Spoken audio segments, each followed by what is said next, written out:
السلام علیکم ناظرین، میں ہوں آپ کی میزبان فوزیہ بیگ اور آپ دیکھ رہے ہیں میرا پروگرام ہمارا معاشرہ۔ ناظرین، ہماری کوشش ہوتی ہے کہ معاشرتی مسائل کا حل آپ کو قرآن و حدیث کی روشنی میں بتائیں اور آپ کی نالج میں زیادہ سے زیادہ اضافہ کریں۔ جیسے کہ آپ جانتے ہیں کہ محرم الحرام کا مہینہ شروع ہونے والا ہے۔ ہر انسان یہ تو جانتا ہے کہ واقعہ کربلا کیا ہے، محرم کے 10 دنوں میں کیا ہوا، شروعات کیسے، لیکن کسی کو یہ نہیں پتا کہ اس جنگ کی شروعات یا اس واقعے کی شروعات کی اصل وجہ اور اصل حقائق کیا تھے اور اس کی شروعات کب سے ہوئی۔ تو آئیے اس بارے میں ہم جانتے ہیں علیم الدین صاحب سے اور ان سے بات کرتے ہیں۔ السلام علیکم سر۔ کیسے سر آپ؟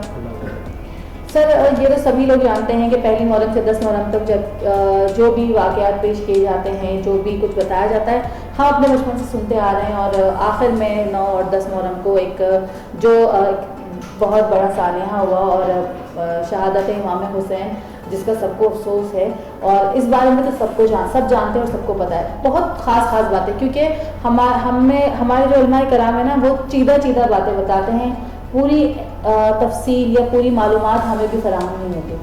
لیکن میں نے اس بار یہ سوچا کہ کیوں نہ کہ ہم لوگوں کو وہاں سے بتائیں جہاں سے اس واقعے کے جو اسباب بنے، جہاں سے شروعات ہوئی ہے، جو اس واقعے کے اسباب بنے۔ زیادہ تر لوگوں کا کہنا ہے کہ حضرت امام حسین جو ہے انہوں نے خلافت کے لیے جنگ کی، جبکہ یہ تو سب جانتے ہیں کہ حضرت امام حسین جنگ کے لیے گئے نہیں تھے، لیکن اس کے اسباب کیا تھے جس کی وجہ سے یہ اتنا بڑا واقعہ پیش آیا، اور اس کی وجہ صرف خلافت کا حصول تھا یا کوئی اور؟ تو ایک شاعر نے کہا ہے کہ ہے داستہ طویل بھی اور غم گسار بھی، لیکن کہا وہ دل کے اسے اور کی ہمارے پاس فرصت نہیں ہے مطالعے کی، تو جو ہمارے منہ میں ٹھوس دیا جاتا ہے ہم اسی کو حقیقت سمجھتے ہیں۔ حضرت حسین رضی اللہ تعالیٰ عنہ خلافت کے لیے نہیں گئے۔ حضرت حسین رضی اللہ تعالیٰ عنہ، حضرت عبداللہ ابن عمر رضی اللہ تعالیٰ عنہ، حضرت عبداللہ ابن جعفر رضی اللہ تعالیٰ عنہ، حضرت عبداللہ ابن عباس رضی اللہ تعالیٰ عنہ، اور حضرت عبداللہ ابن زبیر رضی اللہ اور حضرت امام حسین رضی اللہ عنہ، یہ 5 جلیل القدر صحابہ ہیں۔ باقی سب نے تو یزید کی بیعت کر لی، لیکن ان 5 نے نہیں۔ حضرت عبداللہ ابن زبیر رضی اللہ تعالیٰ عنہ اور حضرت زبیر ابن امام رضی اللہ عنہ، انہوں نے تو اپنی خلافت قائم کی۔ اس کے بعد حجاج بن یوسف نے ان کو شہید کیا، 3 دن تک ان کی لاش بیت اللہ پہ لٹکی رہی۔ حضرت عبداللہ ابن عمر اور حضرت عبداللہ ابن عباس رضی اللہ تعالیٰ عنہ یہ کہہ کے خاموش ہو گئے، یہ کفر اور اسلام کی بات کری ہے۔ لیکن حضرت حسین رضی اللہ تعالیٰ عنہ مرد میدان میں انہوں نے کہا نہیں، یزید ایک فاسق آدمی تھا۔ حضرت امام مالک رحمۃ اللہ علیہ نے موطا امام مالک لکھی ہے، ان سے کسی نے یہ پوچھا کہ آپ نے اپنی مسند میں یزید سے کوئی روایت نقل نہیں کی، اس کی کیا وجہ ہے؟ انہوں نے فرمایا کہ شراب کا رسیہ تھا، کتوں کا دلدادہ تھا، شرعی احکامات کی پیروی نہ کرنے والا تھا، اور اس کے دور حکومت میں سب سے الفناک جو واقعہ پیش آیا وہ میدان کربلا کا ہے۔ تو میں اپنی مسند کو اس کے نام سے کالا کرنا نہیں چاہتا، سیاہ کرنا نہیں۔ بالاتفاق اہل سنت والجماعت یزید کے فاسق اور فاجر ہونے پر سب متفق ہیں۔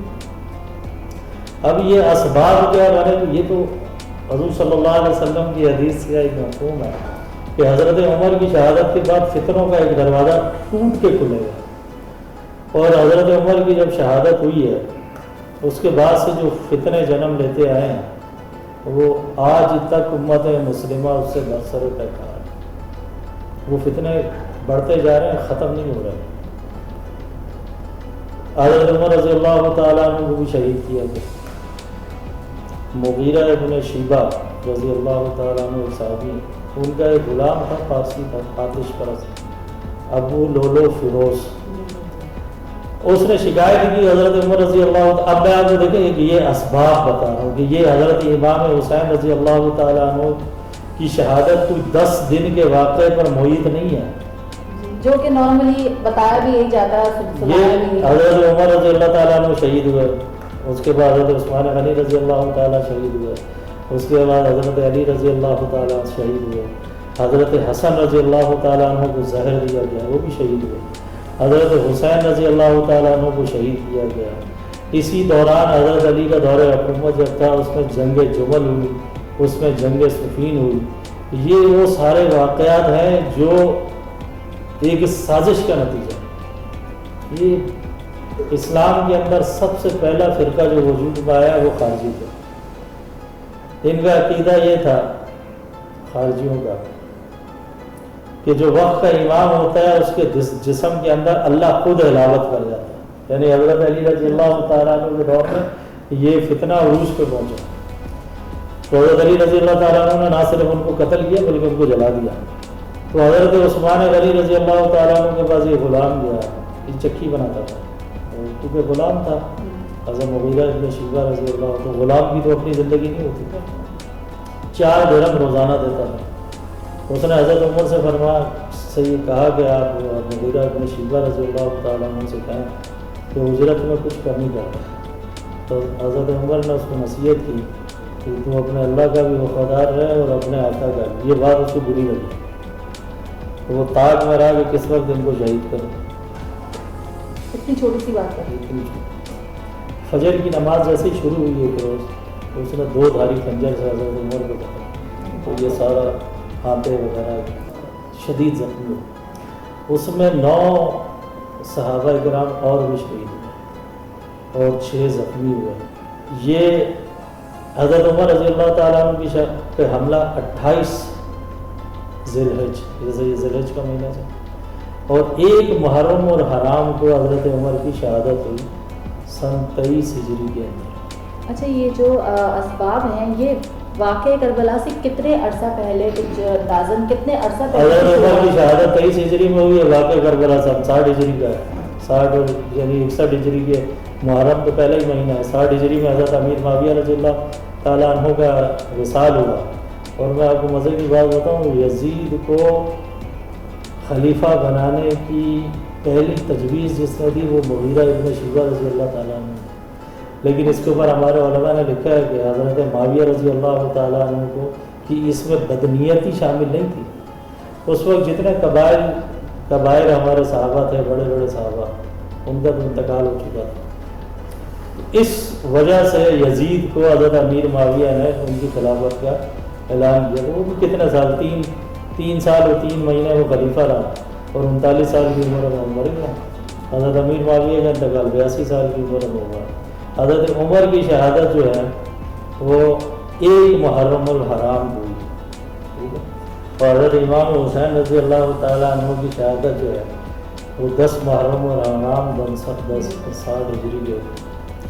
اس کے بعد حضرت عثمان، یہ ایک تسلسل ہے، یہ فکروں کا ایک تسلسل ہے جو چلتے چلتے مطلب شروعات واقعہ کربلا 30 سال پہلے شروعات ہونا شروع ہوئی، تو یہ واقعہ کربلا کا سبب بن گیا کہ مسلمانوں کے اندر آپس میں وہ اتحاد نہیں رہا۔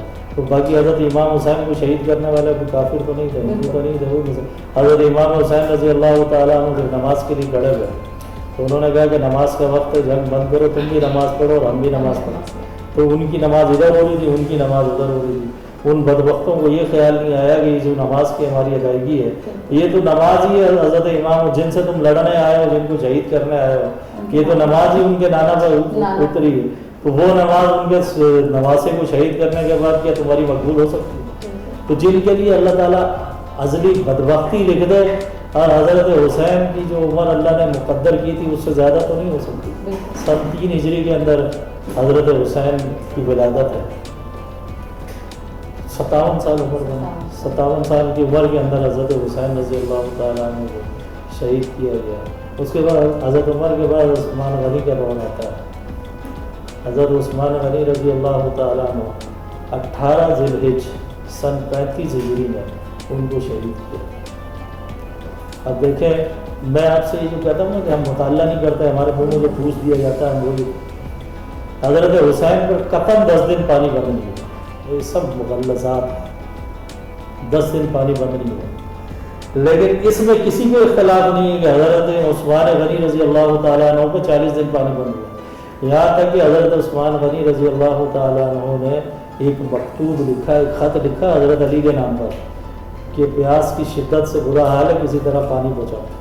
تو حضرت علی رضی اللہ تعالیٰ عنہ ایک مٹکے کے اندر پانی لے کر آئے، تو وہ جو خارجی تھے بلوا کرنے والے، انہوں نے تلوار مار کے مٹکا توڑ دیا۔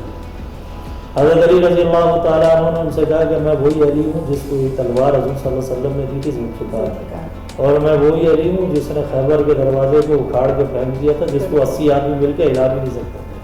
خدا کی قسم اگر امیر المومنین کی طرف سے مجھے حکم نہیں ہوتا حضرت عثمان غنی کی طرف سے، تو تم سے نمٹنا ہمارے لیے کوئی مسئلہ نہیں۔ تو حضرت عثمان غنی رضی اللہ تعالیٰ عنہ کی کوشش یہ تھی کہ مدینہ النبی، اللہ کے نبی کے شہر کے اندر خون خرابہ میری وجہ سے نہ ہو۔ تو حضرت علی رضی اللہ تعالیٰ عنہ اپنا امامہ حضرت عثمان غنی رضی اللہ تعالیٰ عنہ کے دروازے سے اندر پھینک دیا کہ میں یہاں تک آیا لیکن انہوں نے مجھے پانی لے جانے کی اجازت نہیں۔ اب یہ جو لوگ کہتے ہیں نا حضرت علی کا اور حضرت عثمان کا اختلاف اور خلافت کی، یہ سب مغلظات، مطلب اس دین اسلام کو اور یہ خلفائے راشدین کے جو بارے میں باتیں ہیں نا، ان میں اتنا گڈمٹ کر دیا ہے کہ لوگ، ہم جیسے لوگ جو بہت طریقے سے مطالعہ نہیں کر پاتے، سمجھ نہیں پاتے کہ بات کیا تھی اور کیا نہیں تھی۔ لیکن بات یہ ہے کہ واقعہ کربلا جب ہوا ہے اس کے تو اصل حقائق تو ہم بھی نہیں بیان کرتے۔ بالکل، چلو اہل تشیعوں کی ایک الگ بات ہے، جو اہل سنت وہاں بیٹھے ہوتے ہیں، آپ کے میڈیا کے ہوتے ہیں، کبھی انہوں نے اس بات کا ذکر کیا کہ ایک شہید ہونے والوں میں حضرت حسن کے بیٹے بھی تھے، جس میں ایک کا نام عمر تھا، ایک کا نام عثمان تھا۔ آپ نے سنی ہے کبھی بات کہ حضرت حسن کے جو بچے شہید ہوئے کہ ان کے ساتھ ظلم نہیں ہوا؟ صرف حضرت علی اصغر بلا شبہ کائنات کا بہت بڑا ظلم ہے، لیکن جو ظلم ان کے ساتھ ہوا تو حضرت حسن کے صاحبزادوں کے ساتھ بھی ہوا۔ اور دوسری بات مجھے آپ یہ بتائیں کہ اگر آپ کسی سے نفرت کریں یا آپ یہ سمجھیں کہ ان لوگوں نے ہمارا حق غصب کیا ہے، تو ان کے ناموں پہ آپ اپنے بچوں کے نام رکھیں گے؟ تو یہ ایک غلط روش ہمارے منہ میں ڈال دی گئی۔ اب یہ المیہ تو ہمارا یہ ہے نا کہ جب آپ حق بولو گے نہیں تو حق کسی کو پتہ کیسے چلے گا؟ آپ اٹھا کے دیکھیں جو کربلا کے شہداء ہیں، تو اس میں جو حضرت حسن رضی اللہ تعالیٰ عنہ کے صاحبزادے ہیں وہ شہید ہوئے یا نہیں ہوئے، اور ان کے کیا نام تھے؟ ہم دوسروں کو تو ماتم کرتے ہیں تو پھر ان کا کیوں نہیں کرتے؟ تو حضرت عثمان غنی رضی اللہ تعالیٰ عنہ کی پہرے داری پر حضرت حسن اور حضرت حسین تھے۔ حضرت حسن حضرت حسین کو حضرت علی نے کھڑا کیا کہ دیکھو، لیکن حضرت عثمان غنی رضی اللہ تعالیٰ عنہ نے ان کو بلا کر یہ کہا کہ تم اپنے اپنے گھروں میں جاؤ۔ حضرت حسن رضی اللہ تعالیٰ عنہ نے کیا کیا کہ جب حضرت عثمان غنی کو بلایا تو قرآن لے کے کونے میں بیٹھ گئے، کیونکہ قرآن کی خطابت بھی جو یہ آج ہے حضرت عثمان غنی کے دور کے اندر اس کے نسخے آئے، تو وہ اس وجہ سے بیٹھ گئے کہ حضرت عثمان غنی رضی اللہ تعالیٰ عنہ کہیں گے کہ چلو یہ تلاوت کر رہا ہے، اس کو میں بیٹھا رہنے دوں تو میں ان کی حفاظت کو بتائیں گے۔ حضرت عثمان غنی رضی اللہ تعالیٰ عنہ سمجھ گئے کہ ان کی منشا کیا ہے، تو انہوں نے کہا بھتیجے تم اپنے گھر میں جاؤ اور وہاں رہ کے قرآن کی تلاوت کرو، تمہاری جائے جو بیٹھنے کی منشا۔ اب میں آپ کو اس میں ایک عجیب بتاؤں، حضرت عثمان غنی کے رضی اللہ تعالیٰ عنہ حضرت علی کو جس نے شہید کیا اس کا نام ہے عبد الرحمن ابن ملجم، اور جو 5 لوگ کودے حضرت عثمان کے گھر، اس میں ایک شخص تھا اس کا نام تھا خالد ابن ملجم۔ تو آپ یہ اندازہ لگاؤ کہ یہ جو کڑیاں ہے یہ ملجم خاندان سے چلتی ہوئی ہے، اور یہ سب بدبخت ہوئے ہیں جو خارجی تھے۔ عبداللہ ابن صبا، حمران ابن اسود اور عبد الرحمن ابن تقی، اور ان میں سے 2 کو تو ایک نے جو ہے حضرت عثمان غنی رضی اللہ تعالیٰ عنہ کے سر پہ برچہ مارا، ایک نے تلوار سے وار کیا۔ تو وہ جب تلوار سے وار کیا تو حضرت نائلہ رضی اللہ تعالیٰ عنہ جو حضرت عثمان غنی کی زوجہ محترمہ تھے، جب انہوں نے ہاتھ آگے بڑھایا تو ان کے ہاتھ کی 3 انگلیاں شہید ہو گئی، 3 انگلیاں۔ تو حضرت عثمان غنی رضی اللہ تعالیٰ عنہ کے 20 غلام تھے۔ اپنی شہادت سے پہلے ان کو بلا کے انہوں نے کہا میں تمہیں آزاد کرتا ہوں لیکن میری شرط یہ ہے کہ تم یہاں سے چلے جاؤ۔ ان میں سے کچھ غلام وہاں ٹھہر گئے، تو جب یہ 5 اندر کودے تو ان میں سے 2 کو انہوں نے قتل کیا۔ اب آپ کو یہ دیکھیں ایک عجیب میں آپ کو بتاؤں بات، حضرت عمر ابن عاص رضی اللہ تعالیٰ عنہ فاتح مصر، وہ فرماتے ہیں حضرت عقبہ ابن عامر رضی اللہ تعالیٰ عنہ نے افریقہ فتح کیا. حضرت عثمان غنی رضی اللہ تعالیٰ عنہ کی شہادت سے کچھ عرصہ پہلے ہی وہ افریقہ کا جو علاقہ ہے وہ فتح ہوا. کیسر نے اس پہ حملہ کیا. اس وقت میڈیا تو تھا نہیں, بالکل, تو کیسے پتہ چلا اس کو کہ حضرت عثمان غنی کی شہادت ہو گئی, اور اس نے فوراً افریقہ کے علاقوں پہ حملہ کر دیا. تو ایک جستجو پیدا ہو گئی. حضرت عمر ابن عاص نے ایک جاسوس کو گرفتار کیا. پہلے تو اس نے منہ نہیں کھولا, لیکن جب اس پہ سختی کی تو پھر اس نے اپنا منہ کھولا. اس نے کہا عبد الرحمن یہ عبداللہ ابن صبا, حضرت عثمان غنی رضی اللہ تعالیٰ عنہ کو شہید کرنے کا ٹارگٹ اس شخص کو دیا گیا اور کیسر نے دیا, اور اس پہ 1.5 کروڑ دینار خرچ کیا. کتنے؟ 1.5 کروڑ. 25 دینار ہونا تو 8 تولہ سونا بنتا ہے. تو وہ ایک مولوی صاحب تھے, انہوں نے کیلکولیٹ کیا کہ یہ 1.5 کروڑ دینار بنتے کتنے, تو آج کی کرنسی میں پاکستان کے 3 خرب روپے بنتے ہیں. اتنی اسلام سے دشمنی, اتنی صحابہ کرام سے دشمنی کہ لوگوں نے اتنا پیسہ پر خرچ کیا. چلو وہ پیسہ خرچ کرنے والا تو کافر تھا نا, آتش پرست تھا وہ. اس کو ایران کی سب سے بڑی بات یہ ہے کہ ہر دور میں اسلام دشمن رہا ہے, لیکن مسئلہ سب سے بڑا یہ ہے کہ ہمارا جو مذہب ہے اسلام, ہم نے تو کبھی جبر ہی نہیں ہے. ہمارے دور حضور صلی اللہ علیہ وسلم کے دور سے کبھی جبر نہیں تھا, لیکن منافقوں کو اور یہ مشرکین کو اتنی تکلیف تھی پھر بھی اس ہمارے مذہب سے یا ہمارے صحابہ کرام سے کہ اس کی شدت نہ آج تک کے لوگوں میں نظر آتی. اچھا, اب یہ جو آپ کہتے ہو نا اسلام میں جبر نہیں ہے, وہ صرف مسلمان ہونے کے لیے جبر ہے. بالکل, یہ نہیں کہ آپ کسی کو گن پوائنٹ پر مسلمان کرو گے. بالکل, لیکن جب آپ مسلمان ہو جاتے ہیں تو اللہ کے نبی نے فرمایا کہ مسلمان ہونے کے بعد اس شخص کی مثال ایسے ہے جیسے ایک اونٹ ہے اور اس کے ناک میں نکیل ڈالی ہوئی اور اس کی نکیل جو نکیل جو ہے وہ اس کے آقا کے ہاتھ میں. جب آپ اسلام قبول کرتے پھر آپ کی کوئی زندگی نہیں ہے. حضرت امام ابو حنیفہ رحمۃ اللہ علیہ نے لکھا ہے کہ جو شخص نماز نہ پڑھے اس کو قید کرو, اگر توبہ کرے تو اس سے پھر توبہ کر کے نماز پڑھنے لگ جائے تو ٹھیک ہے, اگر قید کے دوران مر جائے تو پھر اس کو مسلمانوں کے قبرستان میں دفن بھی نہ کرے. امام احمد ابن حنبل کا جو مسلک ہے وہ یہ, جو شخص نماز نہیں پڑھتا وہ کافر ہے. تو یہ آپ سے کس نے کہا ہے کہ جی اسلام میں جبر نہیں؟ اسلام تو ہے ہی پابندی کا نا. یہ جو چیزیں ہیں نا اسلام, میٹھا میٹھا اسلام, اگر اسلام میں جبر نہیں ہے, لیکن اسلام کے اندر غدار کے لیے معافی بھی نہیں ہے. اور یہ پابندیاں جس کو ہم پابندیاں کہتے ہیں, اصل میں یہ تو ہمیں دین اپنی زندگی دین کے مطابق چلنے کے لیے جو ہے ہمیں یہ ہم پہ جبر کیا جاتا ہے. جس کو ہم جبر کہتے ہیں, جبر نہیں ہے, یہ تو اللہ تعالیٰ سے محبت ہے. اگر ہم نماز پڑھتے ہیں تو ہمارے رب سے محبت ہے تو ہم نماز پڑھتے ہیں, اور اگر نہیں پڑھتے تو اس کا مطلب اللہ سے محبت نہیں. محبت تو ہے, لیکن شاید محبت کا لیول پھر اتنا نہیں ہے. جب اچھا, حکمران وقت کو کیا کام ہوتا ہے؟ حکمران وقت, آج کے حکمران کا تو بہت ہی برا حال ہے.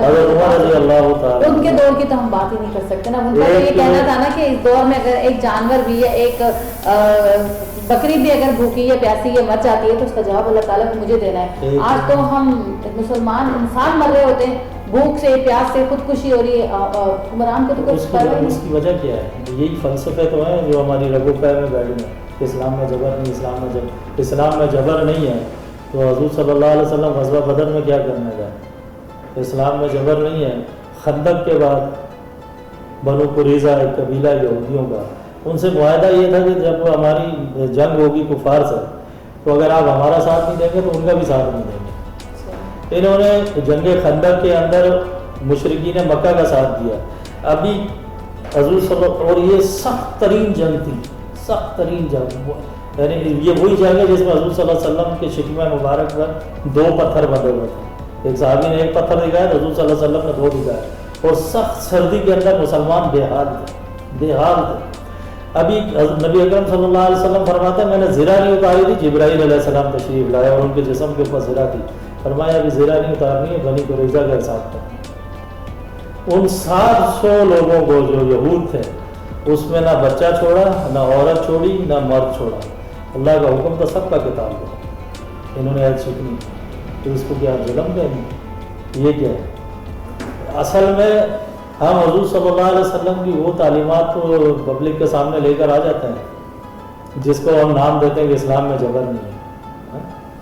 یہ اصل اسلام میں جبر نہیں ہے.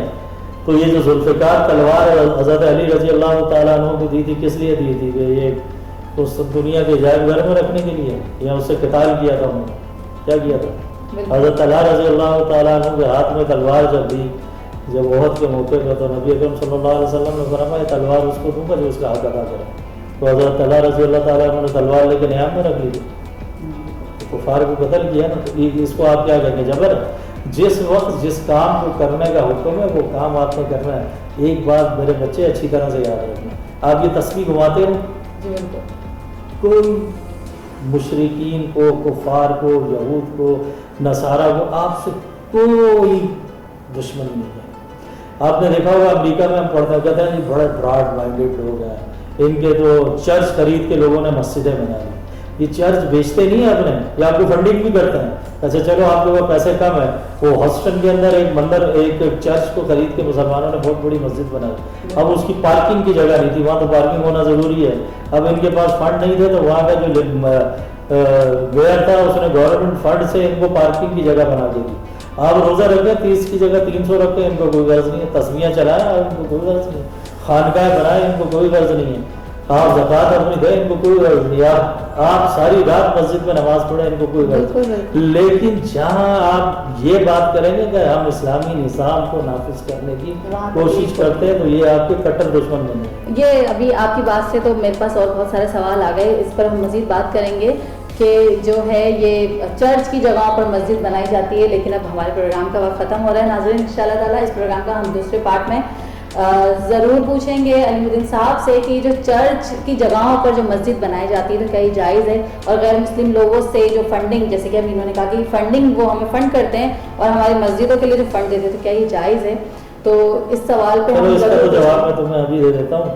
جب غیر ملک کی فنڈنگ سے آپ کے ملک چل سکتے ہیں تو یہ مسجدیں یہاں نہیں, یہ میں نے امریکہ کی بات کی آپ سے, یہ میں نے آپ سے امریکہ کی, وہاں جب آپ کسی چرچ کو خرید کر مسجد بنانا چاہیں تو ان میں کوئی اعتراض نہیں ہوتا. اس کو کہتے ہیں بڑے شوق سے کتنے مندر جو چرچ تھے جن کو خرید کے مسلمانوں نے مساجد بنائی, مساجد بنائے ہیں, لیکن مسجد کے اندر آپ یہ بات نہیں کریں گے کہ ہم نے نظام مصطفیٰ لے کر.